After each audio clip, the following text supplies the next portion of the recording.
have for you. In this short lesson, we shall be discussing the literary devices employed in Cagebird by Maya Angelou. The Black American poet Maya Angelou used various literary devices to enhance the intended impact of a poem. Some of these include 1. Symbols. Maya Angelou has used different symbols to show the racial discrimination and social construction against black people. The caged bird is a symbol of imprisonment, while his song is a symbol of freedom. 2. Repetition. A device which allows poets to emphasize on a point by repeating a line, verse, or stanza. Examples include the caged bird sings,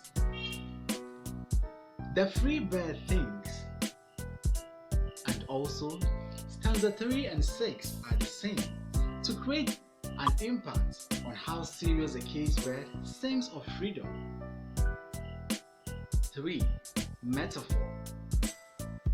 The first metaphor of the poem is the free bird that represents the free people or whites in the American society, whilst the caged bird is a metaphor for African Americans and their captivity in the social norms. 4. Personification. Maya Angelou has personified the bird by changing its pronoun from it to him. Examples include and dips his wings, his bars of rage, his wings are clipped, he opens his throat to sing, his tune is heard, he names the sky his own, his shadow shouts. Also, we find personification in signed trees, as if trees can feel sorrow. 5. Imagery. The poem contains different images pertaining to different senses.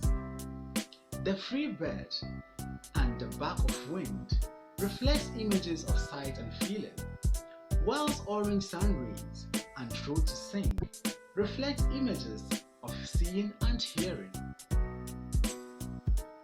6. Alliteration.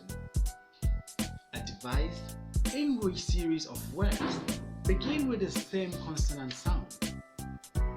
Examples include the repetition of S sound in seldom see and the repetition of W sound in when waiting. 7. End rhyme. Maya Angelou used end rhyme to make her poem melodious, especially the third stanza. The rhyming words are trill, shrill, and still.